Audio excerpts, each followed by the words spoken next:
Chapter 6 A New Call from Mrs. Redpost.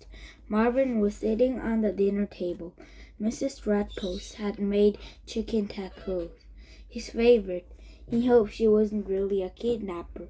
Then he had to lock her in the dungeons. Mr. and Mrs. Redpost, he says, I have something important to tell you. Mr. Redpost crunched into the taco. The juice ran down his sleeves. Mr. and Mrs. Redpost? Asked Mrs. Redpost. Lindsay, Jake, you need to hear this too, said Marvin. He took a breath. He wasn't quite sure how to say it. Well, said Jacob. Marvin Redpost is dead, said Marvin. Jacob laughed. Mr. and Mrs. Redpost stared at him. And when did this happen? Asked Mr. Redpost. About 9 years ago, said Marvin. Well, I must say, said Mrs. Redpost, nodded. You are looking quite well, considering. Then she and Mr. Redpost cracked up. Lindsay burst into tears. I love you, Marvin, she sobbed. Don't be dead. Don't cry, Lindsay, said Marvin. I'm not dead. Marvin Redpost said that. I'm not Marvin Redpost. Lindsay kept crying. You're not? Asked Mr. Redpost. No, said Marvin. He turned to his former mother. Sorry, Mom, I mean Mrs. Redpost. I know this comes as a great shock to you. Well, it certainly is a surprise, she repeated. Who are you? Asked Jacob. Marvin took a deep breath.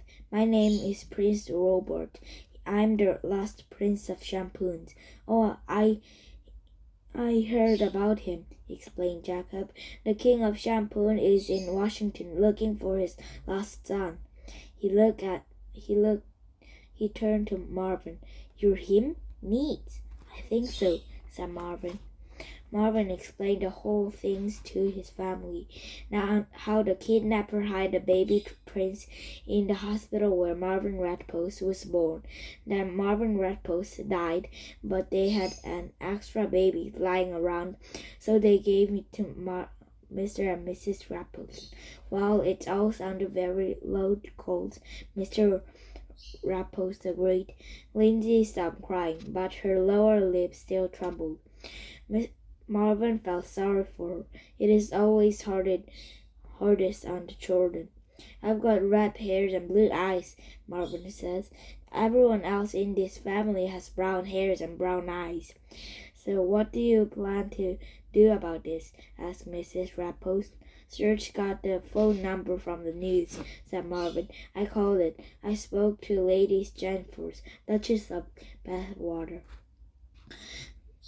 Marvin stopped. Now came to the hard part. I'm supposed to go to the Watergate hotels tomorrow at 4:30 for the blood test. Can you please take me there, Mrs. Redpost? She looked at him. I know it asking a lot, said Marvin, especially since you're not my mother's. But I'm sure King would be very grateful. He'll probably pay for the gas. I bet he'd even buy you a new car. I'll be happy to, said Mrs. Redpost. Thank you, said Marvin. I'm going to miss you, Marvin, said Mrs. Redpost. Chapter 7 They are exactly like you. The next afternoon, Marvin sat in his room, waiting to go. He wondered what he should take. Maybe he should pack a suitcase. Wait a second, he said. It's not like I can't come back here. Prince Robert could do anything.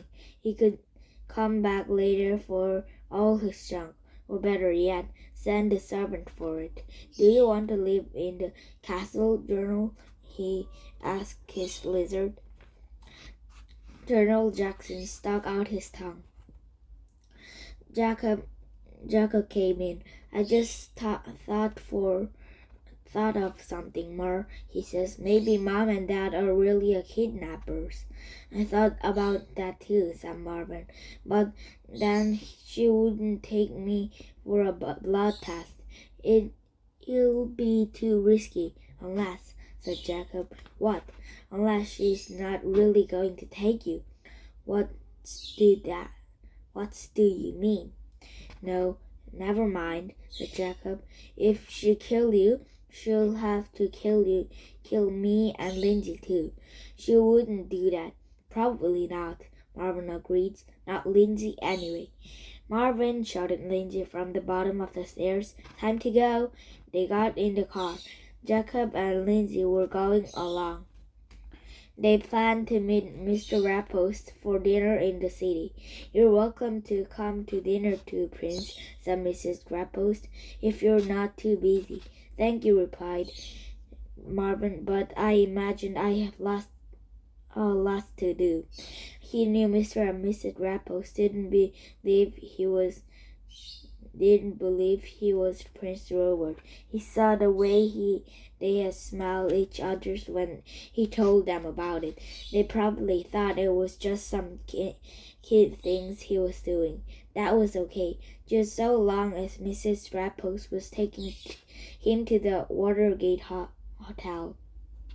It didn't matter what she thought. You wouldn't play baseball anymore, said Jacob. You'll have to learn how to play polo. I can play polo, said Lindsay. You cannot, said Jacob. I can too, said Lindsay. Marco. Polo, said Marvin. Marco, said Lindsay. Polo, said Marvin. Marvin played polo with Lindsay all the way to the hotel. It was a stupid game, but he didn't mind. He was going to miss playing stupid games with Lindsay. Mrs. Redpost parked the car at the Watergate Hotels. They walked across the parking lot and into the lobby. No, I don't want to, the boy shouted. He had red hairs. The boy's mother was dragging him across the lobby. Come on, she yelled. The boy was crying. We'll be rich, said the mother. But I'm not Prince Robert, the boy cried. Shut up, Arnold, said his mother. Someone might hear you. She pulled him into the elevators. Marvin and the Redpost got into the elevator too. The woman looked at Marvin. What do you think you are? She asked in the nasty voice. Marvin was too afraid to answer. You're speaking to Prince Robert, said Mrs. Redpost, sticking up for him. Marvin smiled at his former mothers. Mrs. Redpost patted his head. I'm not that stupid prince, said the other boy. I don't even have red hairs. My mother made me dye it. Shut up, Arnold, said the nasty woman. They got off the elevator and walked to the seat at the end of the hall. The door was open. Lindsay laughed. They're all exactly like you, Marvin. Marvin entered the room. He had never seen so many red-hair boys in all his life. Chapter 8. Number 800. Number 812. The man in the white coat stepped out from behind the door. Number 767, he called. The red-haired boy followed him back through the door. You sure you'll be okay? Asked Mrs. Redpost. Marvin nodded. Okay, we'll be back in about an hour. She kissed Marvin. Marvin watched the Redpost leave. They were a nice family. There was a line of red-haired boys going up to the desk. Marvin got on the end of the line. We were here first, said the nasty woman from the elevator. She caught in the line in front of Marvin, dragging her son with her. Marvin let them in. It didn't matter who was first. There was only one Prince Robert. The man in the white coat came back out. 768, he called. Another red-haired boy followed him through the door. When you're Prince Robert, you can do anything, the nasty woman told the son. Just sit on your throne all day, eat candy, and buzz people around. The man in the white coat came out several more times. 769, 770, 771. Each time another red-haired boy followed him through the door. Marvin was almost in the front of the line. The women behind the desk were wearing big gold earrings. As Marvin got closer, he noticed that one earring was shaped like a dog. The other was a cat. Next, said the lady with the earrings. The next nasty woman and Arnold stepped to the front of the line. Your name? muttered the earring ladies. She seemed tired and bored. Arnold Mirror, answered the nasty woman. 811, said the earring ladies. She handed Arnold a slip of paper. Next, your name? Marvin Redpost. The earring lady looked up, and her face turned bright. Oh, hi, Marvin. Marvin looked at her. Hi, he says, unsure. I'm Jennifer, said the earring lady. Oh, hi, said Marvin. I'm your delight to make your acquaintance, Lady Jennifer, Duchess of Bathwater. He bowed. Jennifer laughed. It was that same musical laugh he heard over the telephone. I'm not really a duchess, she says. I'm just made that up. This is the part-time job. Oh, said Marvin. I wouldn't want to be a duchess anyway, said Jennifer. It sounded like so stuffy and boring. And all that, she stopped. Then says, I guess you want to be a prince, and that's okay. But it's not for me. She wrinkled her nose. Marvin shrugs. I like your earrings, he says. Jennifer laughed. Thank you, Marvin. Well, good luck. She gave him numbers 812. He thanks her. You're welcome, said Jennifer. You know what I like about you, Marvin, she asked. You're polite. No one else has said thank you to me all day. What happened when they called your number? He asked her. You go back for the blood test to find out your blood type. The king and queen have blood type O negative, so that means Prince Robert has to have blood type O negative too. It's pretty rare. Most people are type A or B, and almost everyone is positive, not negative. And that's what happened? Asked Marvin. Well, if you're A or B, you're sent home. If you're O negative, you do a second blood test. It's called an HLA test. It's a lot more complicated, but it will tell for certain if you're Prince Robert. So they haven't found Prince Robert yet? Asked Marvin. No, she shrugged. Otherwise we wouldn't be here. I don't think they'll ever find him. The odds are 1 in a million. Marvin find it all a little confusing. Just hope your blood type is O negative, said Jennifer. Is the first step. That's the first step. Chapter 9. Blood test. Marvin waited with all the others red-haired boys. He thought about what Lindsay had said. They are exactly like you, Marvin. He knew that wasn't true. He was different, special. He was one only Prince Robert. He looked at his slip of papers. 812. He noticed one of the other boys has the yellow numbers. Everyone else was black, like his. 811, called man in the white coat. Marvin watched the nasty woman drag Arnold through the door. I don't want to get the shot, Arnold screams. A short while later, the man returned. 812. Marvin stood up. Jennifer smiled and waved to him. He walked through the door. Marvin watched the man unwrap the new needles. Then he took away. If he didn't watch, he didn't hurt. The man stuck the needle to the Marvin's arms. Once it was in, it was okay to look. Marvin watched his blood flow out of his arms and slowly filled the tubes. It felt weird watching his own blood. "Thank you," Marvin says when man was through. "What?" asked the man. "Oh, you're welcome."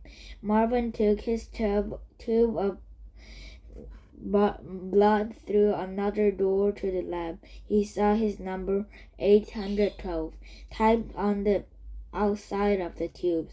He gave the tube to the woman with glasses and then waited out while she examined his blood. She turned a short time later and handed him the new slip of paper. On it was written 812, O negative, royal blood. Chapter 10, 1 in a million. "You'll have to take another blood test," said the woman with glasses. "You'll need to give a lot more blood this time." "Why didn't they just take more blood the first time?" asked Marvin. "It's a lot easier this way," the woman explained. "We'll see about 1,000 kids a day. Fewer than 50 are O negative. So this way we'll only have to do about 50 HLA testing instead of 1,000. She told Marvin to go back to the front desk and get a new number, the yellow number this time. He walked back out of the main room. It was still full of red-haired boys. "They're all exactly like you, Marvin," Lindsay said. Now more than ever, he knew that wasn't true. The proof was on his hand. He got online to get the new number from Jennifer, a yellow number.